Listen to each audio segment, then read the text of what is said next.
오늘은 2025년 8월 12일 화요일입니다.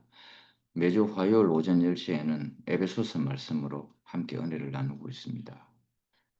이 줌 모임에 참여를 원하시는 분은 연락 주시면 링크를 걸어 드리겠습니다.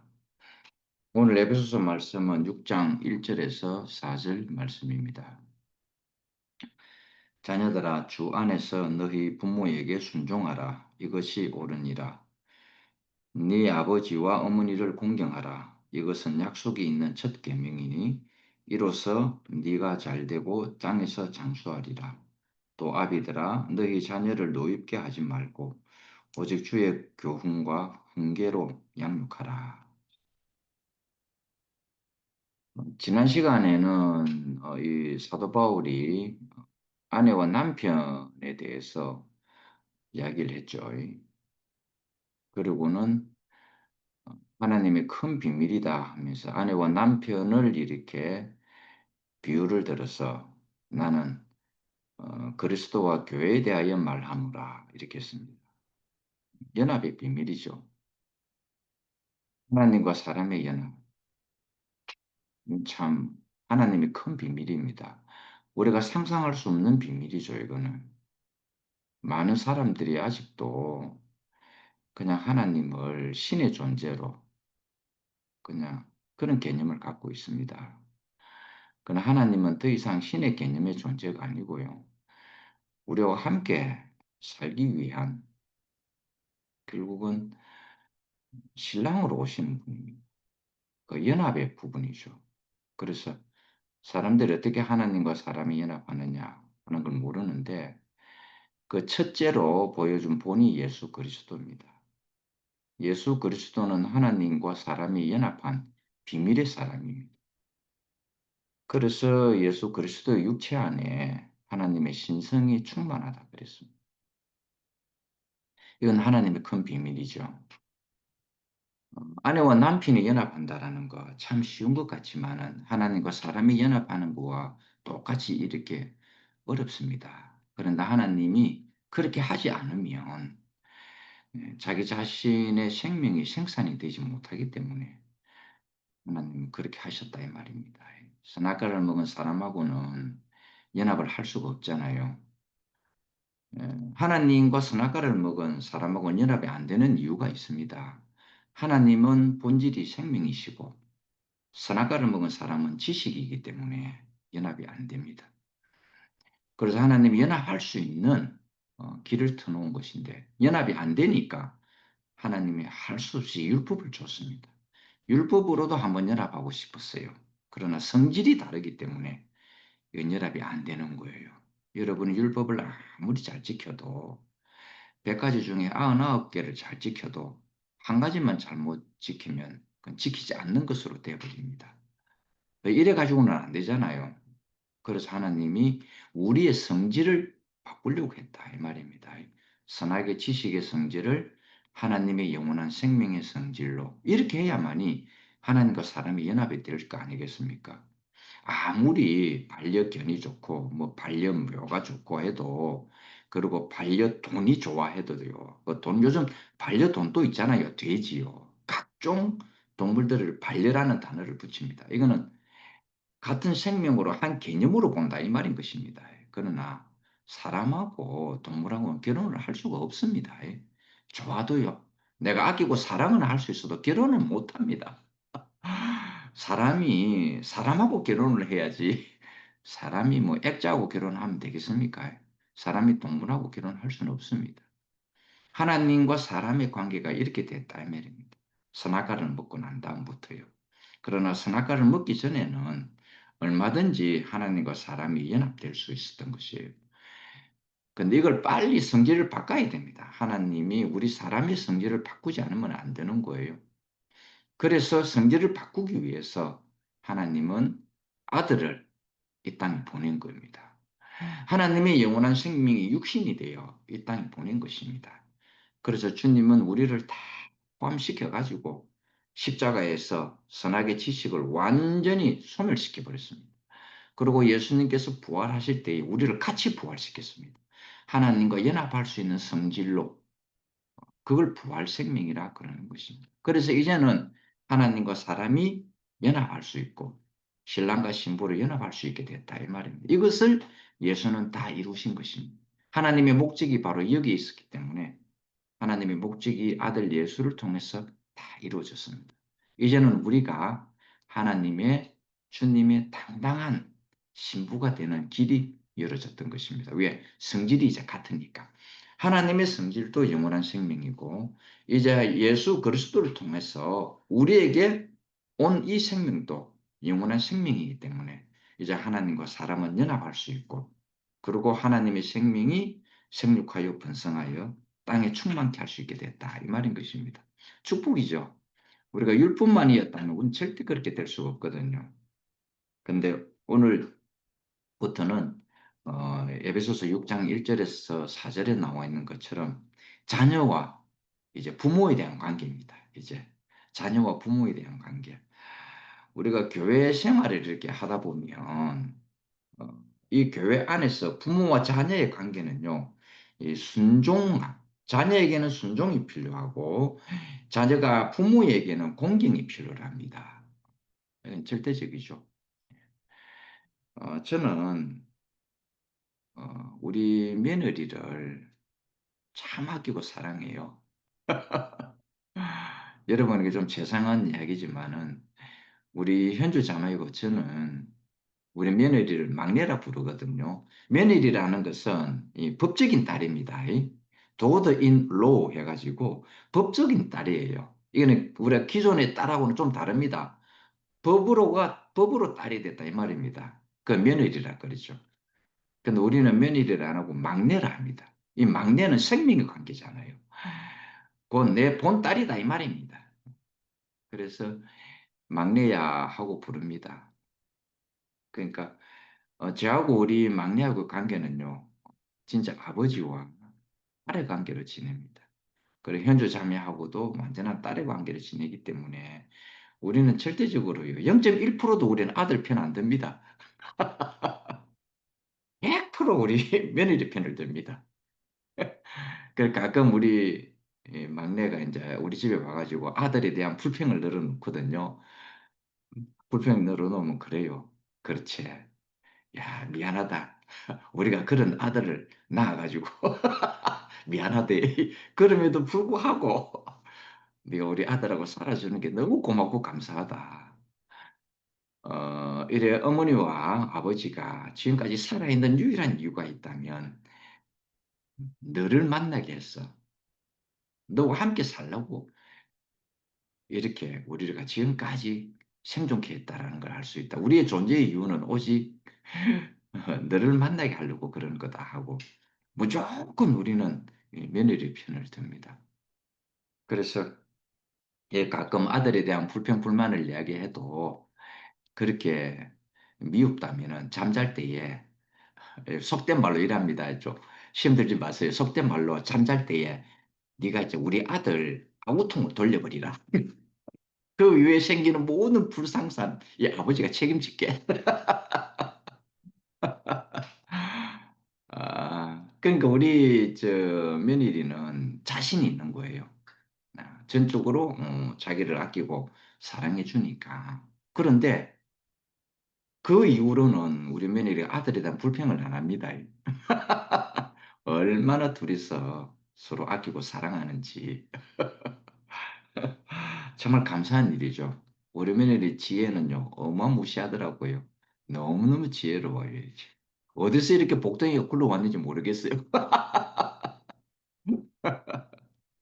그저 우리 아들하고 며느리가 대학교 시절 때인가 하여간에 뭐 그 미팅을 했대요.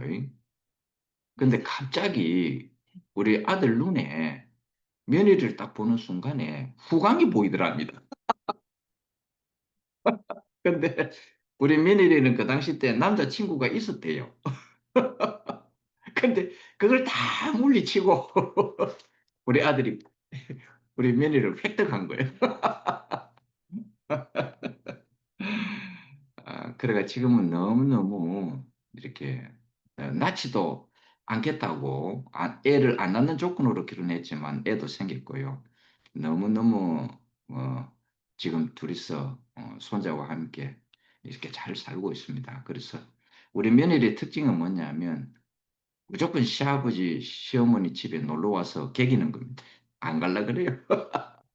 자기 집에 안 갈라 그래요. 그것도 참 감사하더라고요, 이게. 그래서 우리가 이 교회 생활도 우리 가정 생활이나 교회 생활이나 그 연장선상 안에 있습니다. 교회 생활 따로 있고 가정 생활 따로 있는 게 아닙니다. 그래서 우리가 교회 안에서 형제들과의 관계에서 있었어도 가정 생활에서의 관계에 있었어도 가정 생활이라는 거는 작은 교회 생활이라 그러잖아요. 그래서 우리가 별도로 생각해서는 안 됩니다. 그래서 우리는 이 막내를 대할 때에 정말 그리스도의 사랑으로 그리스도의 진심으로 저는 예수에게서 그걸 배웠거든요. 예수의 그 십자가의 사랑을 배웠습니다. 자기의 목숨을 이렇게 내주면서까지 사랑하는 그 예수의 사랑을 제가 배웠거든요. 전에는 이론적으로만 배웠는데 이제는 실제적으로 배웠어요. 그래서 그걸 살려내고 있습니다. 우리가 예수를 살려내야 안 되겠습니까? 그것이 가장 중요한 것이거든요. 그래서 우리가 부모와 자식 간에는 그 교회 안의 생활 안에 다 들어가 있습니다. 생명 안에서의 부모와 자식 간의 이거는 이거 생명 안에서는 먼저입니다. 부자지간에. 그러나 하나님의 경륜의 입장에서 보게 되면은 부부가 먼저입니다. 부부의 연합이 되어야 자녀가 나올 거 아닙니까? 그래서 자녀는 이렇게 남편과 아내의 사랑의 결실입니다. 자녀는 그냥 생기는 게 아니에요. 사랑의 결실이 바로 자녀다 이 말인 것입니다. 그러니까 하나님과 사람의 사랑의 결실이 뭔가 바로 그리스도입니다, 여러분.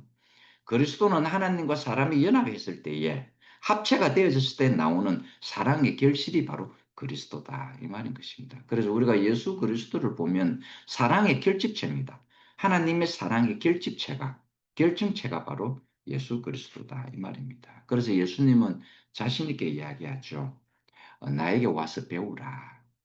나에게 와서 배우라는 말은요. 그냥 우리가 뭐 도덕적으로 배우라는 그런 뜻이 아닙니다. 하나님이 우리를 얼마나 사랑하는지를 아들 예수 그리스도가 그걸 실행에 내므로써 이걸 배우라는 것입니다.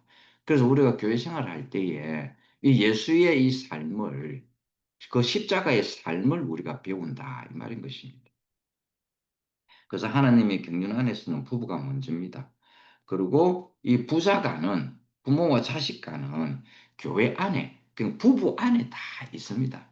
자식은 뭐 부모를 딱 보고 그대로 배웁니다. 그 어디 가겠습니까? 그대로 나타나게 되어 있습니다. 말투라든지 행동이라든지 그게 똑같습니다. 나는 우리 손자 다오미를 보면요. 저게 얼마나 할아버지를 할머니를 자세히 보는지 꼭 그대로 하더라니까요. 말투도. 제가 하늘에 다오미를 부를 때 이렇게 불렀어요. 다오모! 이렇게 부르니까 다오미가 할아버지! 그대로 부르는 거예요. 할머니를 부를 때는 처음에 이렇게 불러요. 할머니! 이렇게 부르다가 대답을 안 하면 할머니? 이러고 서울 말투를 써달라고요.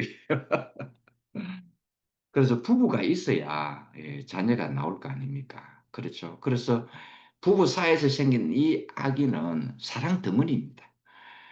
부모의 사랑 덩어리가 이 아이예요. 안 그렇겠어요? 그냥 생리적인 현상의 아이가 아니다 이 말입니다. 그래서 이 아이 안에는 부부의 사랑의 결정체가 바로 이 자녀입니다. 그럼 어떻게 사랑하지 않을 수가 있습니까? 그렇죠? 그냥 아끼고 사랑하는 거예요. 사랑이 저절로 나옵니다. 우리 현주 자매가 우리 손자를 사랑하는 거 보면요. 억지가 아니에요. 완전히 자연 발생적으로 나오는 거예요. 그러니까 손자가 아무리 뭐라 뭐라 해꾸진 일을 해도요. 그걸 다 감내하더라니까요. 그 사랑으로 다 감내되는 거 있죠. 그렇다라는 것입니다. 그래서 하나님께서 인생을 지으실 때에 남자와 여자를 지었습니다. 남자와 여자를 지었습니다. 이 두 사람이 아닙니다. 한 사람입니다. 한 인간을 지었다. 이 말인 것입니다. 그래서 남자와 여자는 두 종류의 사람이 아니고요. 합체가 딱 되었을 때에 한 사람으로 딱 드러납니다. 이것이. 그래서 하나님의 경륜 안에서 볼 때는 남자와 여자입니다. 그건 하나의 실체다 이 말인 것입니다. 그래야만이 생산이 가능합니다. 남자와 남자가 만나거나 여자가 여자를 만나면 생산이 안 됩니다. 생산을 하려면 생명의 생산을 하려면 반드시 남자와 여자가 만나야 돼요. 하나님과 사람이 만나는 유일한 이유가 있다면 생산하려고 그러는 것입니다. 생육하고 번성하여 땅에 충만케 하려고 하나님은 신랑이 되시고 사람은 신부가 되어서 그렇게 합체가 되면 그리스도라는 하나님의 생명이 결정체로 나온다 이 말인 것입니다. 그 창세기에는 신랑과 신부로 시작을 했고 마지막 계시록에도 신랑과 신부로 결말을 맺습니다. 신기하지 않아요, 이게? 너무너무 신기하다 이 말입니다. 그래서 하나님의 경륜에 있는 교회는 남편과 아내, 신랑과 신부의 관계가 된다 이 말인 것입니다. 그래서 부부가 낳은 이 사람, 부부가 낳은 이 사람은 하나님의 경륜 때문에 낳는 것입니다. 두 사람이 잘 먹고 잘 살아갖고 그것도 좋아요. 그것도 틀린 말은 아니잖아요. 그런데 만약에 그것뿐이라면 동물들도 그렇게 살잖아요. 그래서 동물도 암수가 만나면 잘 삽니다. 그러나 하나님이 그것뿐이라면 동물하고 다를 게 없기 때문에 그 인간은 그렇지가 않다 이 말입니다. 인간은 두 부부가 저것끼리 잘 먹고 잘 살아라 해서 인간을 지은 게 아니고요. 하나님의 경륜을 실행하기 위해서 인생을 지었다 이 말입니다. 그게 짐승과 인생이 다른 이유다 이 말입니다. 하나님이 창조한 인간은 참으로 단순한 피조물이 맞습니다. 그래서 남자와 여자가 결혼하면 아기를 낳고, 그렇죠. 그 아기를 낳는 이유가 다른 짐승하고 다른 이유는 하나님의 경륜을 실행시키기 위하여 자녀를 낳는다 이 말인 것입니다. 그래서 자녀든 부모든 우리가 영광이 될 수 있는 게 이유가 뭐냐면 하나님의 목적과 경륜 안에 존재하기 때문에 그렇다 이 말입니다. 하나님의 경륜 안에 있는 존재냐 하나님의 경륜 밖에 있는 존재냐 이것이 완전히 다릅니다. 하나님의 경륜 밖에 있는 존재는 짐승의 세계입니다. 동물의 세계다 이 말인 것입니다. 그러나 하나님의 경륜 안에 있는 인생은 바로 영광의 존재로 그렇게 된다 이 말인 것입니다. 예를 들자면은 우리가 산에 가면은 나무들이 많이 있잖아요. 목재가 많이 있습니다. 나무를 그냥 이렇게 쭉 됐습니다. 그러나 그 산에 있는 나무로 그냥 있으면 그냥 나무죠. 그러나 그것이 잘려져 가지고 집을 짓는 목재로 사용될 때는 그 경륜 안에 들어있다 이 말인 것입니다. 경륜 밖에 있을 때는 산에 있는 단순한 나무지만은 그것이 잘려져 가지고 집을 짓는 건축 재료로 쓸 때는 그 집을 짓는 경륜 안에 들어있기 때문에 하나님의 경륜 안에 있게 된다 이 말인 것입니다. 그래서 사람도 마찬가지입니다. 사람이 그냥 둘이서 잘 먹고 잘 사는 것은 하나님의 경륜 밖입니다. 마치 산에 있는 나무와 똑같다 이 말입니다. 그러나 하나님의 경륜 안에 있는 하나님의 목적에 있는 사람이면은 이거는 집을 짓는 목재로 사용되는 것처럼 그런 경륜 안에 있게 된다 이 말입니다. 완전히 다르죠 이것이. 그래서 건축 재료로 보면은 하나님의 경륜 안에 있다라는 것입니다. 쓰일 데가 없는 것은 경륜 밖에 있는 것이고 쓰일 데가 있는 것은 경륜 안에 있다 이 말인 것입니다. 그래서 우리가 세상에 있을 때는 단순한 피조물입니다. 이 피조물 이상도 아니고 이하도 아닙니다. 어디로 갈지 우리의 인생의 향방이 어디에 있을지 모른다 이 말인 것입니다. 그런데 이런 인생을 하나님은 자기의 경륜 안으로 우리를 불렀다라는 것입니다. 이게 축복 중에 축복이죠. 안 그렇습니까? 근데 세상 사람들은 하나님의 경륜 안에 없습니다. 왜냐하면은 자기가 주인이고 자기가 필요와 목적이니까요. 근데 자기 필요로 산다 이 말인 것입니다.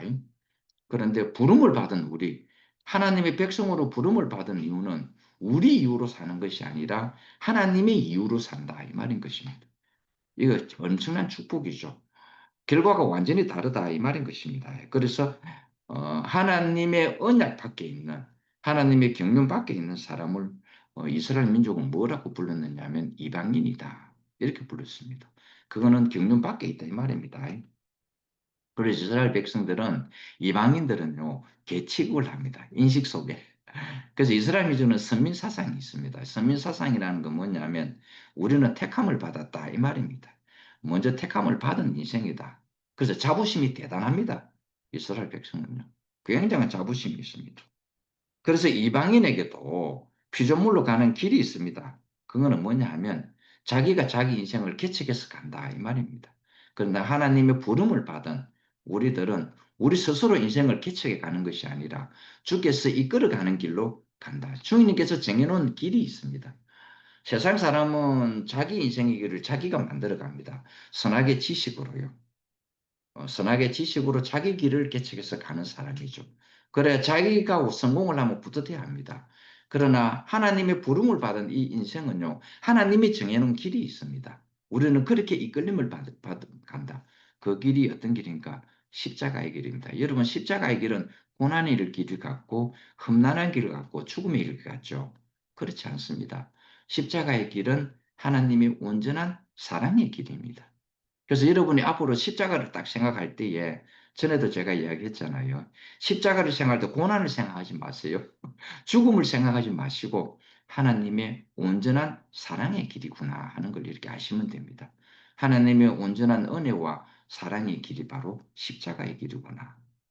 그래서 하나님이 끝까지 사랑하셨다라고 예수가 얘기했지 않습니까? 하나님이 우리를 사랑할 때에 끝까지 사랑하셨다. 이 무슨 말이냐면은 십자가의 길로 가기까지 우리를 사랑했다. 이 말인 것입니다. 진짜 사랑은 십자가 안에 있습니다. 인간의 생각이나 능력이 있지 않다라는 것입니다. 나무가 좋은 땅에 심겨져 가지고 잘 자라는 것은 축복이죠. 세상에서 잘 먹고 잘 사는 것도 축복입니다. 세상 사람들이 말하는 그 축복과 영광은 잘 먹고 잘 사는 겁니다. 육신적으로요. 그 육신 안에서 잘 먹고 잘 사는 것이 세상이 말하는 그런 축복입니다. 그런데 하나님의 경륜 안에서는요. 잘 먹고 잘 사는 게 축복이 아니다 이 말인 것입니다. 하나님의 목적대로 쓰임을 받느냐 안 받느냐가 축복이 된다 이 말인 것입니다. 그래서 이스라엘 백성들은 어떻게 보면은 이방인들보다 훨씬 못 살았습니다. 그 훨씬 못한 환경 속에서 그 징계와 연단을 많이 받았습니다. 그럼에도 불구하고 이스라엘 백성들은 자부심이 있었습니다. 무슨 자부심이냐 하면 우리는 하나님께 택함을 받은 사람이다 하는 자부심이 있었습니다. 우리도 그런 자부심을 가져야 됩니다. 우리가 우리는 어떻게 보면 세상 사람들보다 못 살 수도 있어요. 안 그렇겠어요?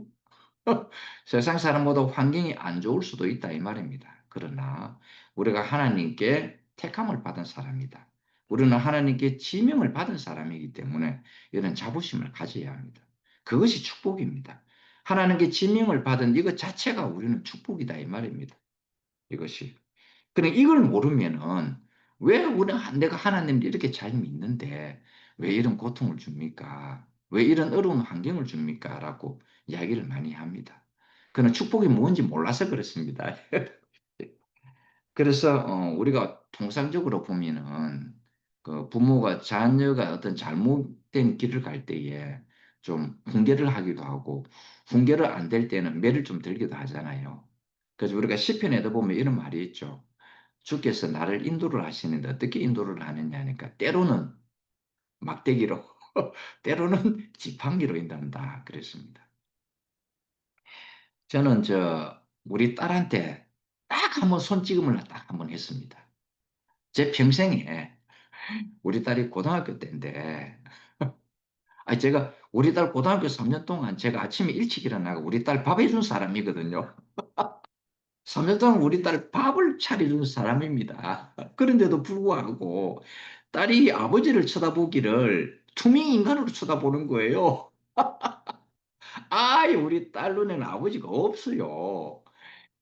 제가 그렇게 열심히 비가 오나 바람이 부나 태풍이 불고 눈이 오다 자전거 타고 출퇴근하면서 돈을 벌어다가 이 딸을 그래 아침마다 이렇게 일찍 일어나가 밥을 차려줬더만은 어느 날 아버지 보고 한다는 소리가 아저씨, 아저씨 누구세요? 이게 아저씨 집 아닌데요. 혹시 집 잘못 찾아오지 않았어요? 그러는 거예요. 그때 막 열이 올라가지고 우리 딸 기사대기를 한번 딱 때렸습니다. 얼마나 후회했는지 모릅니다. 진짜 후회했습니다. 내가 그 감정을 못 이기고 딱 제가 한 번 딱 그렇게 손찌검을 했습니다.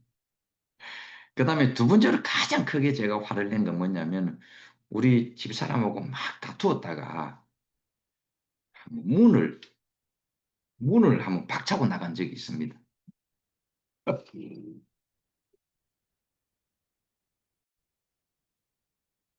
그래가 굉장히 화가 났는데 차마 이 연약한 사람을 이렇게 손찌검을 할 수 없을까 문을 한 방 차버렸습니다. 예익 하고는. 그게 전부 다입니다. 제 인생에서 화를 낸 거는 딱 그겁니다. 근데 제가 너무 후회가 되는 거예요.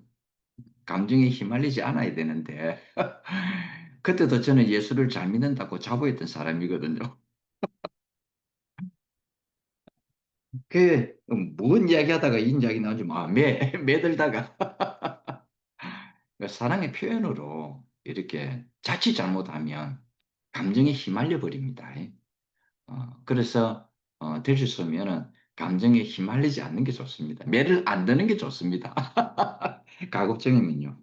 그래서 우리가 연단을 받는 것은 하나님의 경륜 안에 하나님의 뜻을 실행시키려고 그러는 것이거든요. 그것만 안다면은 왜 하나님 나에게 이런 고통을 줍니까? 이렇게 그런 기도가 안 나오겠죠. 그러니까 하나님의 경륜 안에 두려고 그러는 것입니다. 그래서 경륜은 축복입니다. 우리가 하나님의 목적대로, 하나님의 필요대로 사용되어지는 것. 이게 경륜 안에 있는 것입니다. 이건 상당한 축복이죠. 이게. 그래서 이거는 내가 험한 길을 가느냐, 고생을 하느냐, 아니면 편안한 길을 가느냐. 이 문제가 아닙니다.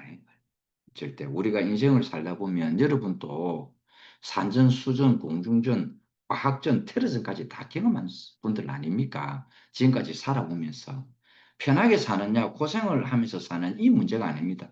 내가 예수를 믿으니 하느님 나 편한 길로 좀 살게 해주세요.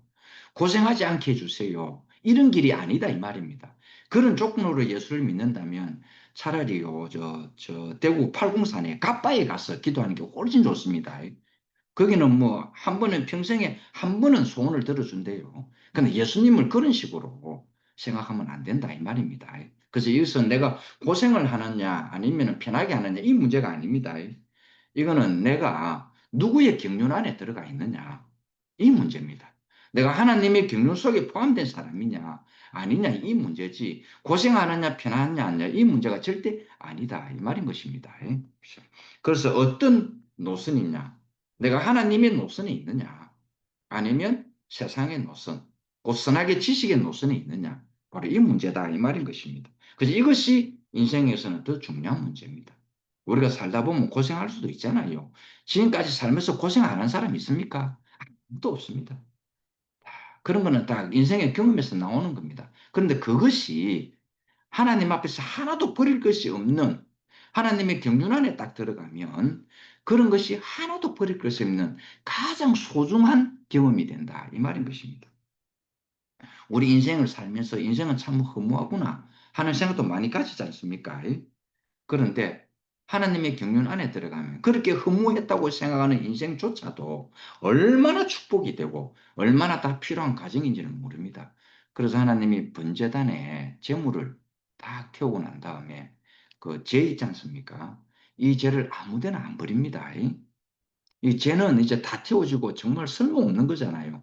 근데도 이상하게 하나님은 그 제물을 자신의 금쟁반에 담아가지고 동편 그 재를 모으는데 부할 때에 사용하시려고 동편 재 뿌리는 곳에 그걸 소중히 놓는다 이 말입니다. 이 말은 뭐냐면 우리 인생에서 경험되어진 죽기보다 싫었던 그 경험되어진 일조차도 하나님이 필요로 한다 이 말인 것입니다. 왜? 그걸 경륜 안에 들어가면 그렇게 되는 것입니다.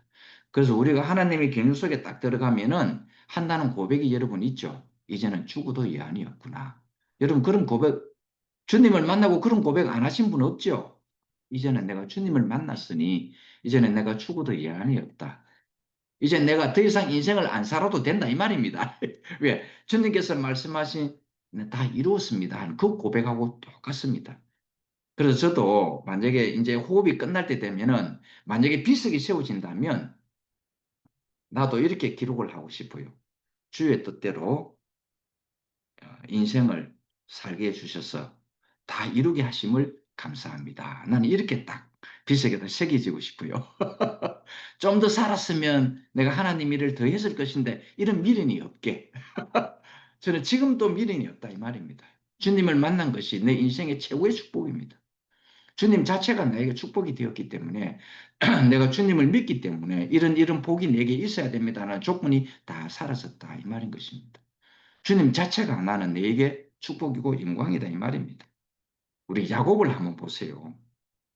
야곱은요 자기가 형이 되고 싶었습니다. 그래서 어미 뱃속에 있을 때에 리버가의 그 뱃속에 있을 때부터 다투었습니다. 자기 형이 되고 자기가 형이 되고 싶었어. 그런데 형이 먼저 나오고 그 다음에 발목을 잡고 나왔습니다. 그 정도로 그랬습니다.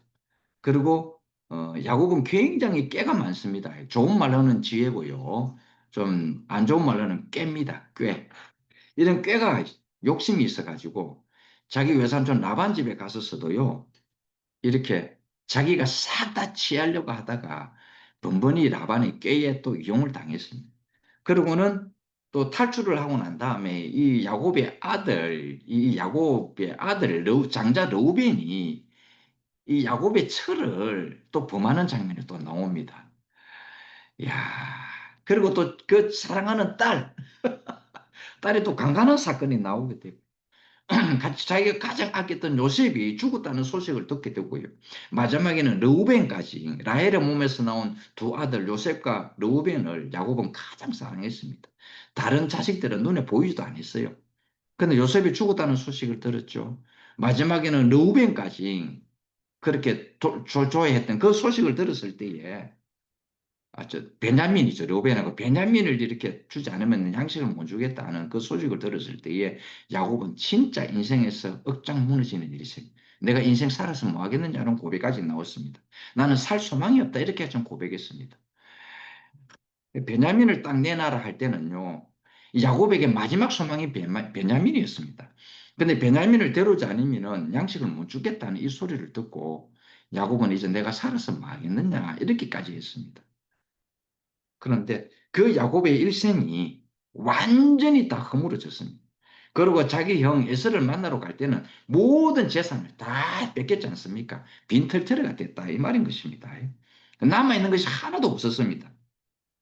그런데 하나님만 남았습니다. 야곱에게. 다른 거는 다 자기 꾀로 모아놓던 재산, 세상에서 모아놨던 모든 재산은 다 끝나고 하나도 없던 빈털터리가 됐는데 처음 맨손으로 태어난 것처럼 그렇게 되어버렸는데 남아있는 게 하나가 있었어요. 뭔가 하나님이었어요. 야곱에게는 유일한 남아있는 것이 하나님이었는데 그 하나님이 야곱에게 이렇게 이야기를 합니다. 네가 어디를 가든지 내가 너와 함께 하겠다. 이렇게 하는 것입니다. 야, 아브라함에게도 하나님이 나타나가 그랬죠. 아브라함이 그 조카 롯이 좋은 땅, 소돔과 고모라 땅으로 갔을 때 가장 좋은 땅으로 갔다는 이야기는 아브라함에게는 이제 좋은 땅은 없다 이 말입니다. 그렇게 우스건히 갈 바를 알지 못하고 서 있을 때에 하나님이 아브라함에게 나타나서 이렇게 이야기합니다. 내가 너의 방패가 될 것이고 내가 너의 상급이 될 것이다. 우리 하나님만 있으면 되죠? 하나님이 우리의 완전한 축복입니다. 하나님 안에 모든 것이 다 있습니다. 근데 하나님을 믿는 사람은요, 하나님 외에 또 다른 걸 또 요구를 하는 겁니다. 그게 아니에요. 하나님 안에 모든 것이 다 있습니다. 그래서 하나님은 야곱 안에는 하나님만 딱 남아 있었던 겁니다. 그래서 이 남아 있는 이 하나님으로 야곱은 바로 왕을 축복해 주는 사람이 되었습니다. 거지같이 쫄딱 망한 이 야곱이 바로 왕에게 축복할 자입니까? 아니잖아요. 근데 야곱은 모든 것이 다 끝났는데 딱 하나가 남았어요. 하나님이고 바로 왕은 모든 것을 다 가졌는데 딱 하나가 없었습니다. 하나님이 없었어요. 그래서 야곱은 자기 있는 것 이 하나 가지고 바로 왕을 축복해 주는 사람이 됐다 이 말입니다. 우리가 세상의 영광을 가지고 축복하지 않습니다. 우리는 하나님만 있으면 얼마든지 세상에 대하여 축복할 수 있는 사람이 된다 이 말인 것입니다. 그래서 저는요 기도할 때 이렇게 기도합니다. 주님, 저는 이제 축복을 다 받았습니다. 내가 주님 당신을 만난 이것만으로도 저는 이 축복을 완전히 다 받은 것입니다. 그래서 혹시 주님 그래도 내게 주실 축복이 있다면 제게 주지 마시고 내게 줄 축복을 다른 세상 사람이나 형제들에게, 필요한 형제들에게 다 나눠주시기를 소망합니다. 저는 지금 이 기도만 남았습니다. 여러분, 이 기도가 정말 축복 기도 아니에요? 제게는 그 기도밖에 안 남았습니다. 저는 이미 축복을 다 받았기 때문에. 그래서 나는 제게 주신 이 축복, 주님을 만난 그 이 하나만으로도 저는 충분한 축복이 되었고 영광이 되었습니다. 넘치는 축복이 됐다 이 말인 것입니다. 그래서 행여 다른 축복을 기다리는 사람에게 제게 줄 것이 있다면 그분에게 다 나눠주시기를 원합니다 하는 그런 기도가 제게 남아있는, 이것이 사실은 주님의 기도거든요. 주님이 제게 가르쳐 주신 기도가 바로 이런 기도였다라는 것입니다. 제가 어디를 가든지 간에 주님께서는 너와 함께 하겠다 이 말인 것입니다. 그게 바로요 임마누엘입니다. 임마누엘은 내가 너와 함께 하겠다 이 말인 거예요. 그리고 예수는 구원자라 이 뜻입니다. 그래서 우리는 임마누엘인 예수, 이 예수만 우리가 남아 있으면 되는 것입니다. 우리 영원토록 함께 너와 함께 하겠다는 이 예수만 있으면 된다 이 말입니다. 그것이 지금 예수의 다른 의미로 우리에게 다가온 것이 뭐냐면은 그리스도다 이 말인 것입니다. 그래서 이 그리스도는 세상 끝날까지 우리와 함께 하고 있다 이 말입니다. 과연 주님이 나와 함께 하고 있을까 걱정하지 마세요. 우리는 하나님을 떠날 수는 있어요. 우리의 감정에 휘말려서. 그렇지만 주님은 절대로 우리를 안 떠난다고 했습니다. 주님이 하신 이 언약은요, 실언이 아닙니다. 헛소리가 절대로 아닙니다. 우리 주님은 헛소리를 하시는 분이 아닙니다. 주님은 약속하셨잖아요. 세상 끝날까지 내가 너희와 함께 하겠다. 이건 진실입니다. 그러니까 여러분 스스로가 가지고 있는 감정 안에서 나오는 그 믿음 가지고 주님이 나를 떠났느냐 안 떠났느냐 걱정하지 마세요. 주님은 어떤 경우도 여러분을 떠나지 않습니다. 한번 택했기 때문에 떠나지 않는다 이 말인 것입니다. 그래서 예수님께서 십자가를 지신 이유가 바로 그거다 이 말인 것입니다. 오늘 주님은 영원히 우리와 함께 하실 것이고 우리는 주님의 자녀로서 나중에는 부부로서 이렇게 나타나게 되는 것입니다. 오늘 우리 인생을 이렇게 축복의 길로 항상 인도하고 있습니다. 우리는 주님의 자녀이자 우리는 주님의 신부이기도 한다 이 말인 것입니다. 오늘 우리 인생을 축복의 길로 인도하실 이런 주님을 영원히 찬양합니다. 할렐루야. 아멘. 아니,